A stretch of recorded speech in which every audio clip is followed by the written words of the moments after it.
श्री गणेशाय नमः। श्री सरस्वत्यै नमः। श्री गुरुभ्यो नमः। ఓం శ్రీ కృష్ణాయ పరమాత్మనే నమః. అందరికీ నమస్కారం అండి. భగవద్గీతలో 8వ అధ్యాయం అక్షర బ్రహ్మ యోగం చెప్పుకుంటున్నాము. కిందటి భాగంలో 7, 8 శ్లోకాలు వివరించుకున్నాము.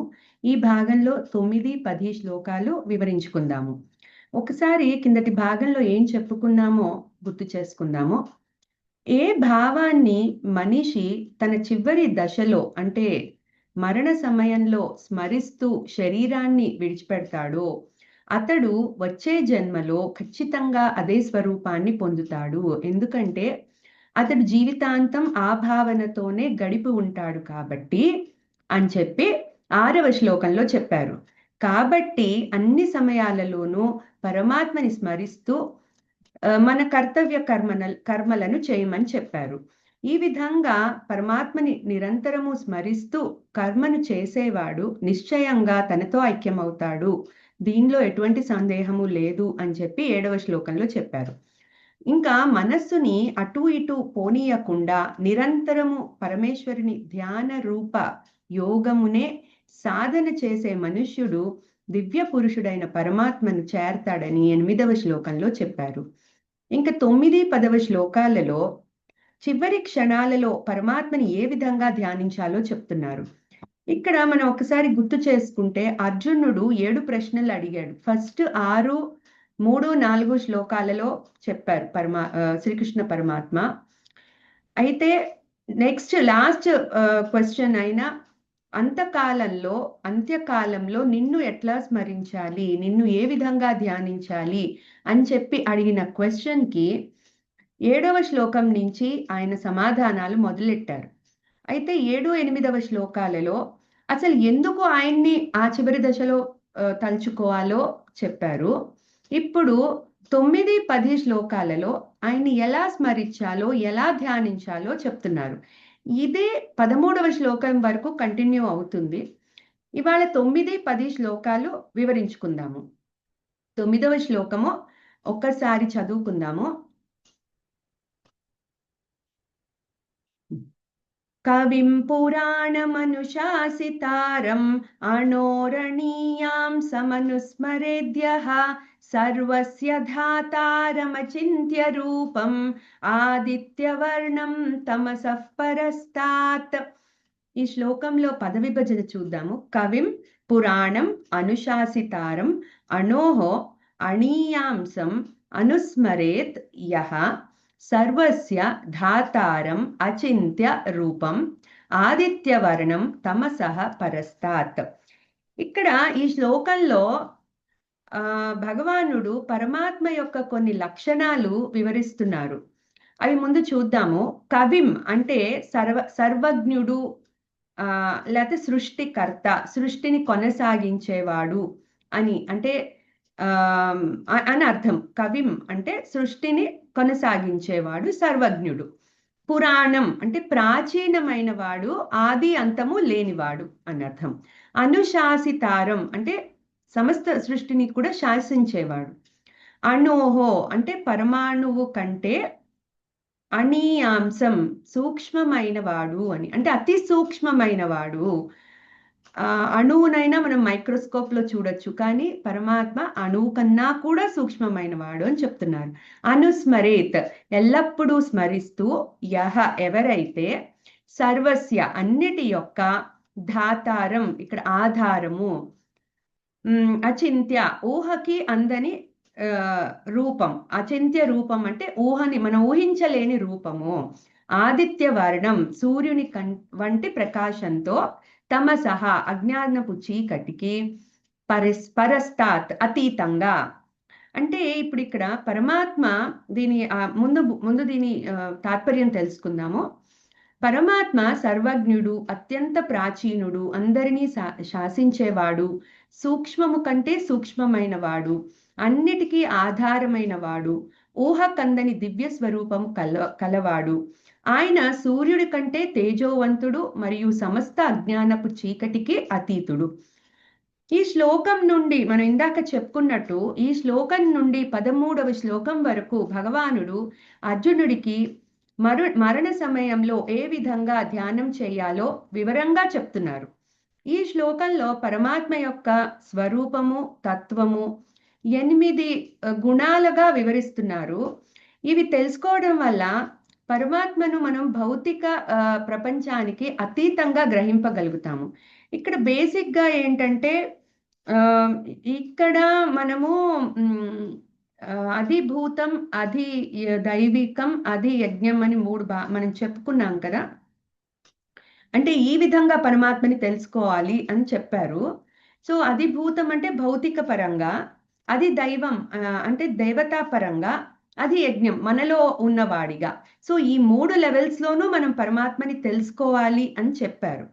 అయితే ఈ ఈ ఈ లక్షణాలు తెలుసుకోవడం వల్ల ఈ పరమాత్మ యొక్క స్వరూపము మనకి కంప్లీట్గా తెలుస్తుంది.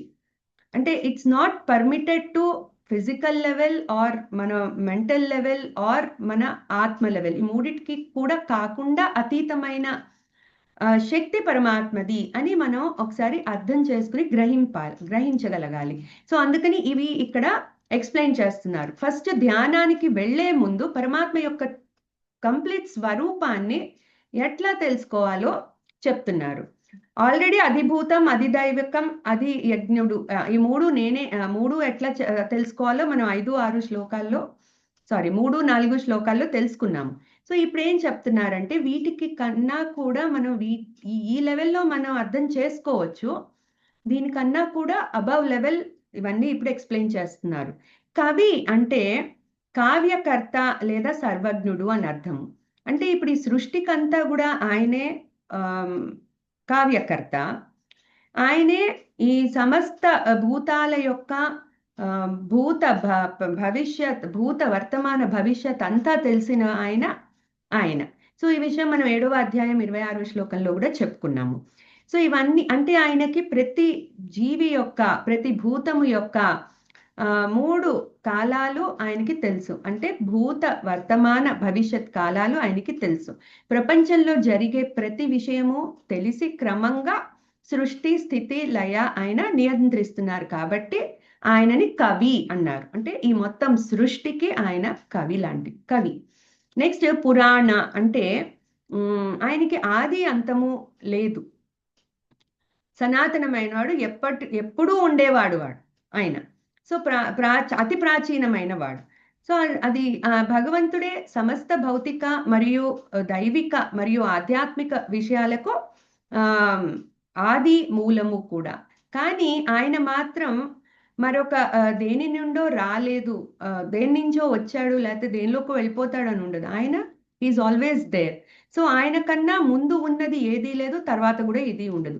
సో ఈ సృష్టి, అనేక సృష్టిలు వస్తూ పోతూ ఉంటాయి, కానీ ఆయన మాత్రం స్థిరంగా అలాగే ఉన్నాడు. సో అది పురాణ అంటే.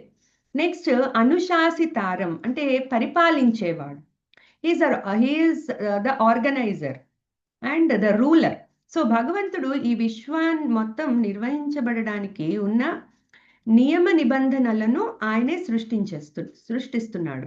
సో ఈ విశ్వం యొక్క వ్యవహారాలను తనే స్వయంగా మరియు ఆయన నియమించిన దేవతల ద్వారా అజమాయిషి చేస్తాడు. అండ్ అంటే దేవతల ద్వారా కంట్రోల్ చేసి మొత్తం సృష్టిని నడిపిస్తున్నాడు. ఈ విధంగా ప్రతిదీ ఆయన ఆధీనంలోనే ఉంది కాబట్టి ఆయన అనుశాసితారం అనే వర్డ్ వాడారు. నెక్స్ట్ అనోరణీయం అంటే అతి సూక్ష్మమైన వాడు. మనకి ఫిజికల్ లెవెల్లో తెలిసినది అణువు, ఆటమ్, ద వెరీ స్మాల్ ఆటంలో కూడా ఇంకా లోపల ఉన్న న్యూక్లియస్ ఇంకా చిన్నది. బట్ దానికన్నా కూడా ఇంకా చాలా సూక్ష్మమైన వాడు. అంటే కంటికి ఎలాగో కనపడదు, బట్ అసలు ఊహకు కూడా అందదనమాట. సో నెక్స్ట్ అదే చెప్తున్నారు, అచింత్య రూపం అని చెప్తారు. సో దానికి అతి సూక్ష్మమైన వాడు అనమాట. సో దానికి మనము దాన్ని వ్యక్తపడడానికి కూడా మనకి ఆ ఊహ కూడా అందదు. నెక్స్ట్ సర్వస్య ధాత అంటే అన్నిటికీ ఆధారమైన వాడు. మనం ఇది 7వ అధ్యాయంలో కూడా చెప్పుకున్నాము. ఆయన చైతన్య రూపుడయ్యి సమస్త సృష్టికి ఆ చైతన్యాన్ని ఇస్తున్నాడు ఆత్మరూపంగా. ప్రతి వాళ్ళలో, ప్రతి జీవిలో కూడా ఆత్మరూపంగా ఉండి ఆ చైతన్యాన్ని ఇస్తున్నాడు. అలాగే ప్రతి భౌతిక సృష్టిలో ప్రతి వస్తువుకి కూడా ఆయన ఆ చైతన్యాన్ని కల్పించి ఈ మొత్తం సృష్టి మనకి చైతన్యవంతంగా కనిపించడానికి చేస్తున్నాడు. ఆయనే ఈ సృష్టికి పరమ కారణము, పరమ ఆధారము కాబట్టి సర్వస్య ధాత అని చెప్పి చెప్తున్నారు. నెక్స్ట్ అచింత్య రూపం. అచింత్య అంటే చింతకు అందనిది, అంటే మనం ఊహించలేము, బియాండ్ ఇమాజినేషన్. సో ఆ అచింత్య రూపం అంటే ఊహకందని స్వరూపము ఉన్నవాడు. సో మన మనసు కేవలం భౌతిక రూపాలను మాత్రమే గ్రహింపగలుగుతుంది. ఇప్పుడు ఏదన్నా మనం ఇమాజిన్ చేసుకోవాలన్నా కూడా మనం ఒకసారి చూసిన దాన్ని ఇమాజిన్ చేసుకుంటాము, లేకపోతే చూసిన దాని మీద ఇంకొంచెం క్రియేటివ్గా ఏమన్నా ఆలోచించగలుగుతాం. కానీ అసలు చూడని దాన్ని, అసలు ఎలా ఉంటుందో తెలియని దాన్ని మనం ఊహించలేం. కాబట్టి ఆయన అచింత్య రూపుడు. అది సో ఈ భౌతికం, ఈ మొత్తం భౌతిక సృష్టి అంతా మన మనసు దాన్ని ఎలా గ్రహిస్తుంది అంటే because it has a form, physical form ఉంది కాబట్టి మన మనసు దాన్ని గ్రహిస్తుంది. కానీ అచింత్య రూపుడు పరమాత్మకి ఎటువంటి రూపము లేదు, గుణము లేదు, నిర్వికారుడు కాబట్టి మన మనసు దాన్ని గ్రహించలేడు. సో ఈ భౌతిక మనస్సు కంటే కూడా అతీతుడు ఆయన. అందుకని ఈ పరమాత్మని గ్రహించడం అతి కష్టమైన పని. సో ఆయన రూపము ఎవరు బోధించలేరు, అది ఎవరికి వాళ్ళకి ఎక్స్పీరియన్స్ తోటి అనుభవంలోకి రావాలి.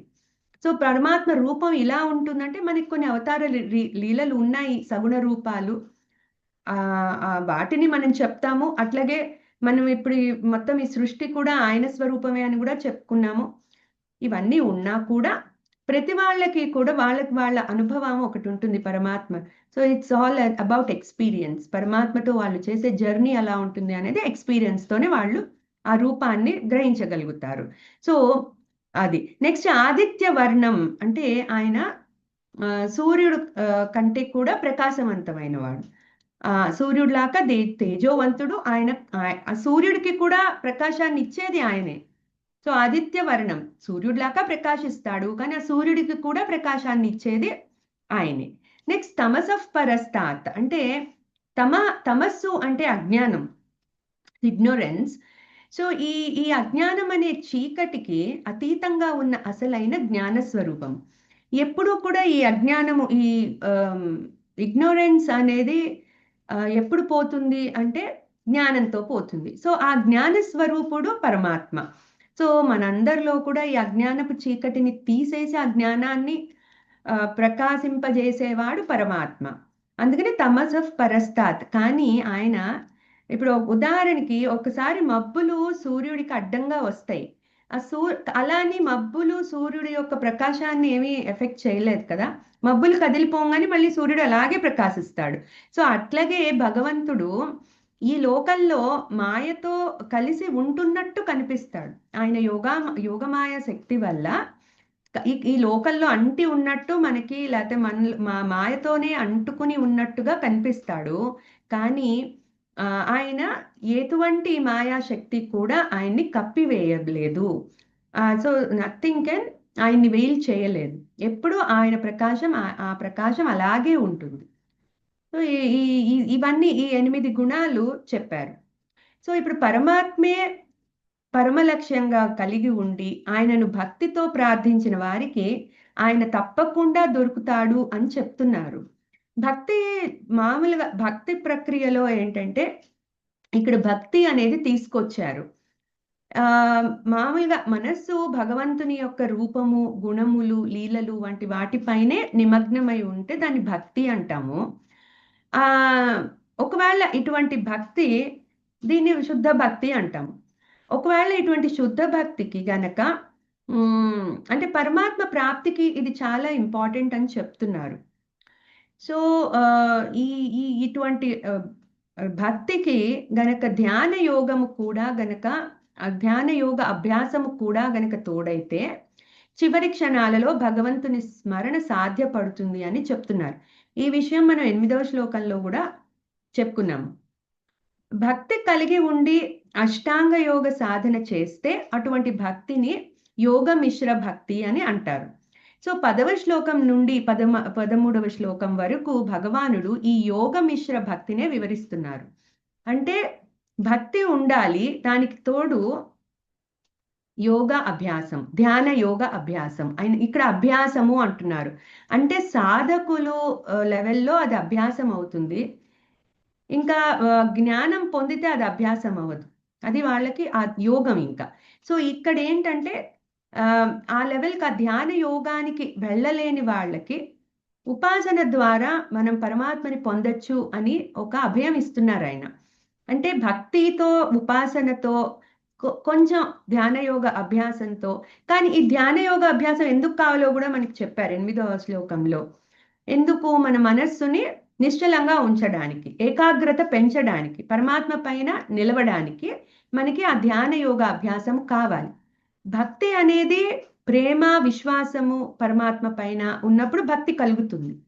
సో ఆ భక్తి ఆ అది నిలిచిపోవాలి మనసులో అన్నప్పుడు మనకి ఆ ధ్యాన యోగ అభ్యాసము ఉపయోగపడుతుంది. అలాగే భగవంతుడి తత్వజ్ఞానం కూడా ఇప్పుడు మనం చెప్పుకున్న ఈ 8 లక్షణాలు, అలాగే అధిభూత తత్వము, అధిదైవిక తత్వము, అధియజ్ఞ తత్వము, ఈ మూడు కూడా సమగ్రంగా మనం మొత్తం పరమాత్మ తత్వాన్ని ఈ విధంగా అర్థం చేసుకున్నప్పుడు ఆ పరమాత్మ యొక్క ఆ ఉనికి అనేది మనకి అర్థమవుతుంది. అప్పుడు ధ్యాన యోగంలో అభ్యాసంతో మనము ఆ పరమాత్మ యొక్క స్వరూపాన్ని మనలో మొత్తం కంప్లీట్గా జీర్ణం చేసుకుని ఈ విషయాలకి ప్రాపంచిక విషయాలని దూరం చేసుకుంటూ గనక మనము అభ్యాసం చేస్తే పరమాత్మ చెప్పే ఈ ఈ చివరి క్షణాల్లో ఆ మనసు ఆయన మీద నిలవడం అనేది సాధ్యపడుతుంది. సో అది ఇప్పుడు ఇక్కడ చెప్తున్నారు. సో 10 నుంచి 13వ శ్లోకం వరకు ఈ భక్తి ప్లస్ ధ్యాన యోగ అభ్యాసము కలిపి చెప్తూ ఉంటారు. మనం మెల్లగా అర్థం చేసుకోవడానికి ట్రై చేద్దాము. ఈ విధంగా పరమాత్మ యొక్క తత్వజ్ఞానంతో పాటు అష్టాంగ యోగ అభ్యాసము ద్వారా మనస్సుని నియంత్రించి అత్యంత భక్తితో చివరి క్షణాలలో పరమాత్మను ధ్యానించేవారు తప్పకుండా ఆయనను పొందుతారు అని చెప్తున్నారు.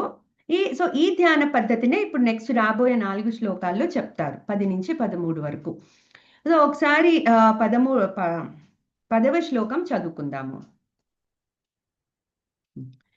ప్రయాణకాలే మనసాచలేన భక్త్యా యుక్తో యోగబలేన చైవ భ్రువోర్मध्ये ప్రాణమావేశ్య సమ్యక్ సతం పరం పురుషముపైతి దివ్యం.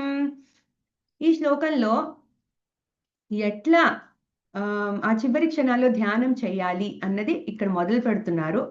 సో ఇప్పుడు ఇక్కడ ఏమంటున్నారంటే ప్రయాణ కాలే అంటే మరణ సమయంలో, అంటే ఈ జీవుడు ఈ శరీరాన్ని వదిలేసి వెళ్ళిపోయే సమయంలో మనస్సు అచలేన దృఢమైన భక్త్యా అత్యంత భక్తితో స్మరిస్తూ యుక్త ఏకమై యోగ బలంతో చ మరియు ఏవ నిజంగా భ్రువో 2 కనుబొమ్మల మధ్యలో ప్రాణములు ఆవేశ్య కేంద్రీకరించి సమ్యక్ సంపూర్ణంగా సహా అతనికి పరం పురుషం సర్వోత్కృష్టమైన పరమేశ్వరుడు ఉపైతి లభిస్తాడు, దివ్యమైన. సో ఇప్పుడు ఇక్కడ ఏమంటున్నారంటే ఎవరైతే మరణ సమయంలో యోగ అభ్యాసము చేత లభించిన అచంచలమైన మనస్సుతో ప్రాణములను కనుబొమ్మల మధ్య నిలిపి నిశ్చలంగా దివ్యమంగళ భగవంతుడిని అత్యంత భక్తితో స్మరిస్తారో వారు ఖచ్చితంగా ఆయనను పొందుతారు. సో ఇప్పుడు ఇక్కడ ఆయన 3 పాయింట్స్ మనం ఇందాక అనుకున్నట్టుగా భగవంతుని తత్వం పూర్తిగా తెలిసి ఉండాలి, 2 అచంచలమైన మనస్సు ఉండాలి. అది ఎట్లా సాధ్యపడుతుంది అంటే అభ్యాసంతో, ధ్యాన యోగ అభ్యాసంతో అచంచలమైన మనస్సు కలిగి ఉండి అత్యంత భక్తి ఉండి అట్లాగే ఈ పరమాత్మని పొందాలి అనే కాంక్ష గట్టిగా ఉండాలి. సో భగవంతుని తత్వయోగము, భక్తి, ధ్యాన యోగ అభ్యాసము ఈ 3 కలయికే చివరి ఇప్పుడు పరమాత్మ చెప్పే ఈ అన్ని శ్లోకాల్లో కూడా ఈ 3 ఉంటాయి. సో మనం అది మెల్లగా అర్థం చేసుకోవాలి. సో ఇప్పటిదాకా తత్వజ్ఞానం చెప్పారు. భక్తి అంటే అది మనలో ఉండాల్సింది. నెక్స్ట్ అభ్యాసం, ధ్యాన యోగ అభ్యాసం కూడా మనం ప్రయత్నపూర్వకంగా చేసుకోవాలి. సో ఇవన్నీ ఉన్నప్పుడు we will be prepared to that level అనమాట. ఆ స్థితికి మన మైండ్ వెళ్తుంది.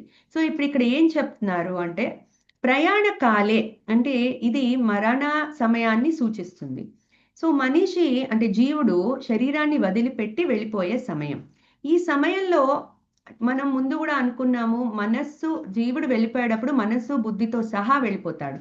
సో ఈ సమయంలో మనస్సు గనక స్థితంగా ఉండి పరమాత్మ మీదే గనక నిలిచి ఉంటే పై జన్మ ఈ మనసులో ఉన్న వాసనల బట్టి డిసైడ్ అవుతుంది. అంటే ఆ భావాల బట్టి వాసనలు బట్టి డిసైడ్ అవుతుందని చెప్పుకున్నాం. సో ఈ ఎంత స్థితంగా పరమాత్మ పైన ఉంటే అంత మంచిది. సో ఆ మనసు ఆ వాసనలు అనేది నెక్స్ట్ జన్మకి క్యారీ అవుతున్నాయి కాబట్టి ముందు చెప్పినట్టు చివరి క్షణాలలో ఏది భావిస్తే వచ్చే జన్మలో అదే స్వరూపం లభిస్తుంది కాబట్టి ఇతర విషయ చింతన విడిచిపెట్టి మనస్సుని భగవంతునిపై నిలపగలగాలి. సో అదే మనస అచలేన అంటే మనస్సుని స్థితంగా అచంచల మనసుకి చాలా చంచలమైన నేచర్ అది. ఊరికే జారిపోతుంది. సో మనం ఎంత గట్టిగా దాన్ని పట్టుకోగలిగితే మనం ఎంత ప్రయత్నమో ఒక్కోసారి ఫలించదు కూడా. కానీ ఎంత మనం ఎఫర్ట్ పెడితే అది అంత మంచిది దానికి. మనం ఏమాత్రం ఏమరపాటు ఉన్నా కూడా మనసు జారిపోతుంది. సో అందుకని మనసుని ప్రయత్నపూర్వకంగా ఎప్పుడూ దాన్ని నిగ్రహిస్తూనే ఉండాలి. 6వ అధ్యాయంలో చెప్పినట్టు శనైరు పరమేత్ అంటే ఎట్లా మనసు పోతుందో అట్లా వెనక్కి తీసుకుని రామని చెప్తారు. అందుకని మనము ఈ మనస అచలేన ఇది చాలా ఇంపార్టెంట్. ప్రయాణ కాలంలో అంటే ఆ లాస్ట్ మినిట్లో అచంచలమైన మనసు చాలా ఇంపార్టెంట్. దాన్ని అంటే అది నిగ్రహింపబడిన మనసు అయి ఉండాలి. అది ఆ టైంలో ఒక్కసారి నిగ్రహించలేం మనం. అది ఎప్పటి నుంచో ఆ ప్రాక్టీస్ అభ్యాసం చేస్తూ చేస్తూ ఉన్నప్పుడు ఆ మనసు ఆ స్టేట్కి వెళ్ళినప్పుడు అక్కడ నిలబడుతుంది ఆ టైంలో. సో అది ఒక రోజులో వచ్చేది కాదు. అందుకని ఈ మనసుని ఏదో వేరే విషయాల మీద పోకుండా పరమాత్మ పైనే స్థిరంగా ఉండేటట్టు చూసుకుని ఈ విధంగా పరమాత్మైన స్థిరంగా నిలిచిన మనస్సు ఆ మనస్సు అలా కలిగి ఉండాలి. అప్పుడు అది ధ్యానానికి సహకరిస్తుంది. అంటే ఆ మనస్సులో ఈ మనసు ఎందుకు ఇంత ఇంపార్టెంట్ అంటే ఆ వాసనలు ఆ భావాలు వచ్చే జన్మలో మళ్ళీ అవి ఫామ్ క్రియేట్ అవుతుంది కాబట్టి స్వరూపం దాలుస్తాయి కాబట్టి ఆ జన్మకు అవి హేతువులు అవుతున్నాయి కాబట్టి ఎంత మనం ఆ విషయ చింతన తగ్గించుకుంటే అంత మంచిది. సరే ప్రారబ్ధవశాత్తు మనకి జన్మలు ఉండొచ్చు. కానీ ఇది మనము గనక కొంచెము మన ప్రయత్నంతో గనక మనము మన మనస్సుని ఈ ప్రాపంచిక విషయాల నుంచి తగ్గించుకొని పరమాత్మ పైన గనక తిప్పగలిగితే మనకి ఎంతో కొంత స్పిరిచువల్గా బెనిఫిట్ ఉంటుంది. అట్లాగే ఈ మనసులో వాసనలు తగ్గిపోయినప్పుడు ఆ పై జన్మ అనేది మనకి డిసైడ్ అయినప్పుడు మనకి ఫేవరబుల్గా ఉంటుంది. అంటే స్పిరిచువల్ ఫేవరబుల్ కండిషన్స్ ఉంటాయి అన్నమాట. సో అది మనం గుర్తుపెట్టుకోవాలి. నెక్స్ట్ భక్త్యాయుక్త మనస్సు భక్తితో నిండినదై ఉండాలి. కేవలం జ్ఞానం సరిపోదు. జ్ఞానం అంటే ఇప్పుడు మనం తత్వజ్ఞానం తెలుసుకున్నాము, కానీ అదొకటి సరిపోదు. భక్తి కూడా చాలా అవసరం. ఈ భక్తి ఉపాసనకు ఈ భక్తి అనేది ఏంటంటే ఉపాసనకు సంబంధించింది. సో మనము ఈ ఉపాసన అంటే వివిధ ఉపాసనా పద్ధతులు ఉన్నాయి. ఎవరికి ఎవరి మైండ్ స్టేటస్కి తగ్గట్టు వాళ్ళు ఉపాసనా పద్ధతులు చేసుకోవచ్చు. ఈ ఉపాసనా పద్ధతులు మనకి 12వ అధ్యాయంలో చెప్తారు భగవానుడు. సో ఎట్లా ధ్యానమా లేకపోతే అభ్యాసమా లేకపోతే మత్కర్మలు చేయడమా లేకపోతే సర్వకర్మ ఫలత్యాగం ఇట్లా 4 రకాలైన ఉపాసనా పద్ధతులు చెప్తారు. సో ఇది ఎవరికి తగ్గట్టు వాళ్ళు చేసుకోవచ్చు. ఎవరి మైండ్ స్టేటస్ బట్టి వాళ్ళు అది చేసుకోవచ్చు. అది చేసుకుంటూ ఇవి మళ్ళీ 12వ అధ్యాయంలో మనం డీటెయిల్గా చెప్పుకోవచ్చు. సో ఇట్లా భక్తి అనేది మనలో పెంచుకుని పరమాత్మ యొక్క ఇక్కడ ఉపాసన అంటే ఏంటంటే పరమాత్మ యొక్క సగుణ బ్రహ్మం గురించి అంటే ఫిజికల్ మేనిఫెస్టేషన్. మనకి అనేక అవతారాలు ఉన్నాయి. బట్ మనం ముందు చెప్పుకున్నట్టు అధిదైవికం చెప్పుకున్నప్పుడు మన పరమాత్మ యొక్క ఫస్ట్ ఫిజికల్ మేనిఫెస్టేషన్ హిరణ్య గర్భుడు. సో అది పరమాత్మ యొక్క సగుణ బ్రహ్మ స్వరూపము. అంటే ఫస్ట్ మనకి మేనిఫెస్ట్ అయిన రూపం అది.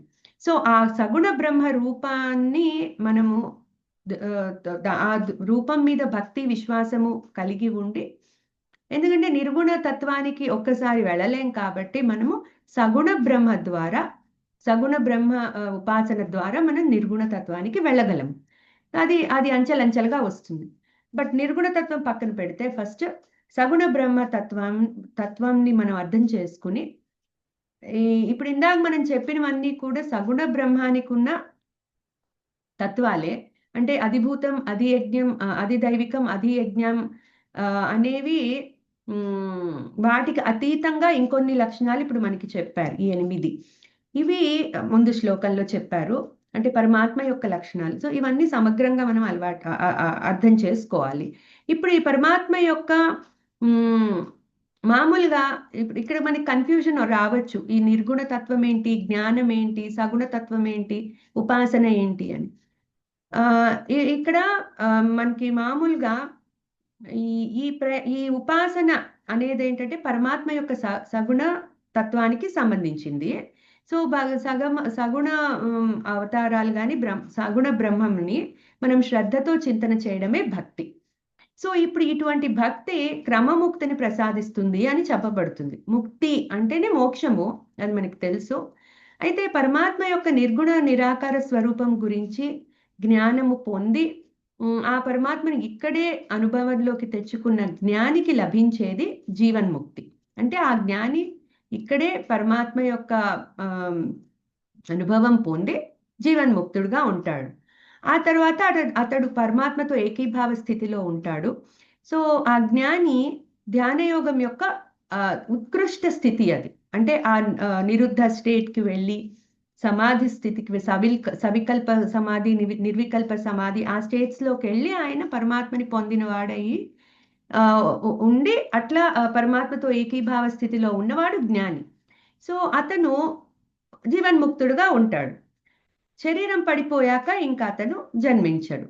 కానీ ఇప్పుడు ఈ ఉపాసన ఈ అధ్యాయంలో చెప్పినట్టు ఇక్కడ పరమాత్మ కృష్ణ భగవానుడు మనకి ఆ జీవన్ముక్తి గురించి చెప్పట్లేదు. ఉపాసన ద్వారా క్రమముక్తి ఎలా పొందాలో చెప్తున్నారు. అంటే అందరూ ఆ జ్ఞాని స్టేట్కి వెళ్ళలేరు కాబట్టి ఉపాసనని పట్టుకుంటే, భక్తిని పట్టుకుంటే కూడా వాళ్ళకి మోక్షం రావచ్చు. అది ఎట్లాగో చెప్తున్నారు ఈ అధ్యాయంలో. సో ఈ 8వ అధ్యాయం మొత్తం కూడా ఉపాసనకి సంబంధించిందే. అది మనం కొంచెం అర్థం చేసుకుంటే దీనిలో మనకి చాలా లోతైన విషయాలు అర్థమవుతూ ఉంటాయి. సో ఈ అధ్యాయంలో చెప్పినట్టు పరమాత్మ యొక్క అధిభూత తత్వము, అధిదైవ తత్వము, అధియజ్ఞ తత్వము తెలుసుకొని ఆయనను ఉపాసించేవారు పరమాత్మ లోకాన్ని పొంది అంటే సగుణ బ్రహ్మంని ఆ లోకాన్ని పొంది క్రమంగా ఆయనలో కలిసిపోతారు. అదే క్రమముక్తి అంటే సగుణ బ్రహ్మ పైన భక్తి, ధ్యానయోగ అభ్యాసము క్రమముక్తికి హేతువులు. సో ఇప్పుడు ఇక్కడ ఈ అధ్యాయంలో బేసిక్గా ఇవే మెయిన్ పాయింట్స్. ఏంటి అంటే ఉపాసన అంటే భక్తి, పరమాత్మ యొక్క తత్వజ్ఞానము, ధ్యాన యోగ అభ్యాసము, ఈ 3 ఉన్నప్పుడు క్రమముక్తికి సాధ్యపడుతుంది. అంటే ఆ సాధకుడు క్రమముక్తి పొందగలుగుతాడు. అది ఎట్లాగూ అంటే యోగ బలేన చైవ. అంటే ఇప్పుడు ఇక్కడ ఆ టైంలో పరమాత్మని స్మరిస్తే మోక్షం వస్తుంది. ఎట్లాగూ అంటే ఆ యోగము కూడా యాడ్ అవ్వాలని చెప్తున్నారు. ఉపాసనతో పాటు తత్వజ్ఞానంతో పాటు ధ్యాన యోగ అభ్యాసము యాడ్ అవ్వాలి అని చెప్తున్నారు. సో అదే యోగ బలేన చ ఏవా. అంటే యోగ బలము అంటే ఏంటి? ఇప్పుడు ఇక్కడ ధ్యాన యోగ అభ్యాసం ద్వారా సంపాదించుకున్న బలం, యోగ బలం, అది ప్రాణ నియంత్రణ శక్తికి సహాయపడుతుంది. ప్రాణము ఇక్కడ ఏం చెప్తున్నారంటే ఈ శక్తి వల్ల ప్రాణాన్ని మనం ఏ ప్లేస్లో కావాలంటే ఆ ప్లేస్లో మనం కేంద్రీకరించి నియంత్రించి ధ్యానం చేయొచ్చు. సో అది యోగ బలం అంటే. అటువంటి యోగ బలాన్ని మనం ధ్యాన యోగ అభ్యాసంతో మనం తెచ్చుకోగలుగుతాము. సో ఇలా కూర్చుని మనం అందరికీ అది సాధ్యపడదు. అది పైగా భ్రువోర్ మధ్య ప్రాణమావేశ్య సమ్యక్ అని చెప్తున్నారు. అంటే ఇప్పుడు భ్రువోర్ మధ్య అంటే యోగ బలం చేత భ్రువోర్ మధ్య అంటే ఈ మన కనుబొమ్మల మధ్యలో ప్రాణ శక్తిని అక్కడ కేంద్రీకరించి ధ్యానం చేయాలి అని చెప్తున్నారు. సో భ్రువోర్ మధ్య ప్రాణం ఆవేశ సమ్యక్ అంటే మన సమగ్ర ప్రాణ శక్తిని కూడా ఈ ప్లేస్లో నియంత్రించి ఉంచమని చెప్తున్నారు. ఇది అత్యంత ఉన్నత స్థాయి ధ్యాన శక్తితోనే సాధ్యపడుతుంది. ఇది ఇక్కడ మనకి ఆజ్ఞా చక్రం ఉంటుంది. మన బాడీలో 6 చక్రాలు ఉంటాయి కదా. సో మూలాధార చక్రము, స్వాధిష్టాన చక్రము, మణిపూరక చక్రము, అనాహత చక్రం, విశుద్ధి చక్రం, ఇక్కడ ఆజ్ఞా చక్రం ఉంటుంది. ఈ ఆజ్ఞా చక్రంలో ఆజ్ఞా చక్రం త్రికోణ రూపంలో ఉండి 3 కోణాలలో కూడా అగ్ని, సూర్యుడు, చంద్రుడు ఉంటారు. సో ఇక్కడ మనము ఎప్పుడైతే ఇక్కడ మన శక్తిని అంతని కేంద్రీకరిస్తామో అప్పుడు ఈ వాళ్ళ యోగ బలం అంతా అక్కడ కాన్సన్ట్రేట్ అవుతుంది. ఈ విషయాన్ని తెలుసుకున్న సాధకుడు చివరి క్షణంలో యోగ బలం ద్వారా ప్రాణములను ఈ స్థానానికి తెచ్చి స్థిరంగా నిలబెడతాడు. నిలబెట్టిన తర్వాత ఈ ఆజ్ఞా చక్రం నుంచి ఇప్పుడు ఇక్కడ ఏం చెప్పబడుతుందంటే ఆజ్ఞా చక్రం పైన ఇక్కడ మనకి సహస్రార చక్రం ఉంటుంది. సో ఈ ప్రాణ శక్తి ఇక్కడి నుంచి సహస్రార చక్రానికి వెళ్ళి అక్కడ విడిచిపెట్టేయాలి. అక్కడ విడిచిపెట్టినప్పుడు అది పరమాత్మలో లీనమైపోతుంది. అటువంటి జీవుడు పరమాత్మలో చేరతాడని చెప్పి చెప్తారు. సో ఇప్పుడు ఈ ఆజ్ఞా చక్రంలో కేంద్రీకరించిన శక్తిని అతను పైకి లాగి తీసుకుని వెళ్ళి ఆ సహస్రారం నుంచి వదిలిపెట్టాలి. సో దానికి ఏంటంటే ఇక్కడి నుంచి సహస్రారం వరకు 1 ఇంచ్ గ్యాప్లో 7 కోశాలు ఉంటాయి. సో వాటిని ఇందు, బోధిని, నాదము, అర్ధచక్రము, అర్ధచంద్రిక, మహానాదము, కళ, ఉన్మని అని 7 కోశములు ఉంటాయి. ఈ ప్రాణశక్తి ఇట్లా ఇక్కడ కేంద్రీకరించిన తర్వాత మెల్లమెల్లగా అంటే ఇదంతా కూడా గురువుల సహాయంతో చేయాల్సింది. ఎవరు కూడా వాళ్ళంతటి వాళ్ళు చేయలేరు ఇది. సో ఇదంతా అదే యోగా అభ్యాసము అంటే వాళ్ళు నేర్చుకున్నది అభ్యాసం చేస్తూ చేస్తూ ఆ స్టేట్ ఆఫ్ మైండ్ తెచ్చుకుని ఆ టైంలో గనక సో ఇది ఈ ఎప్పుడైతే ఈ ప్రాణశక్తిని ఇక్కడ ఉన్మని ప్లేస్కి తీసుకుని వెళ్తారో ఇంకా ఆ ఉన్మని ప్లేస్కి చేరినప్పుడు అదే సహస్రార చక్రం అన్నా లేకపోతే బ్రహ్మరంధ్రం అన్నా అదే. సో అక్కడి నుంచి గనక జీవుడు బయటికి వెళ్ళిపోతే ఇంకా అతనికి మోక్షం లభిస్తుంది అని చెప్పబడుతుంది. సో ఇది ఇట్లా ఇక్కడి వరకు తీసుకెళ్ళి ఈ సాధకులు ఎవరైతే ఇట్లా చేస్తారో వాళ్ళకి పరమ ప్రాప్తి లభిస్తుందని చెప్తున్నారు. సో అటువంటి ఆ జీవుడు భగవద్ లోకానికి వెళ్తాడు, ఇంకా జన్మించడు. సో ఇది ఇక్కడ ఇలా ఈ భ్రువోర్ మధ్య ప్రాణమావేశ సమ్యక్ అంటే దానికి అర్థం అది. సో సతం పరం పురుషముపైతి దివ్యం. ఈ విధంగా మరణ సమయంలో అంతటి నియంత్రణ కలిగిన సాధకుడు ఆ పరమాత్మ పురుషుని ఆ దివ్యమైన శాశ్వత ఆ లోకాన్ని చేరుకుని తర్వాత ఏమవుతుందో వేరే నెక్స్ట్ శ్లోకాల్లో చెప్తారు. అది మనం మళ్ళీ చూద్దాము. సో ఆ విధంగా పరమాత్మ ప్రాప్తి ఆయనకి లభిస్తుంది అని చెప్తున్నారు.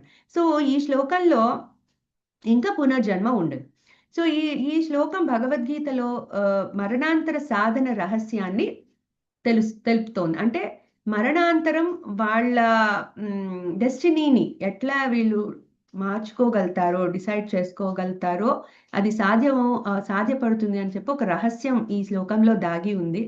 సో అది సద్గతి కోసం జీవుడు ఎప్పుడూ పరమాత్మ స్మరణలోనే ఉండాలి అన్నది మొదటి విషయం. నెక్స్ట్ చివరి క్షణాల్లో కూడా మనస్సు ప్రాణం పూర్తిగా నియంత్రణలో ఉంచి భక్తితో పరమ పురుషుని ధ్యానిస్తే అతడు ముక్తి పొందుతాడు అని చెప్తున్నారు.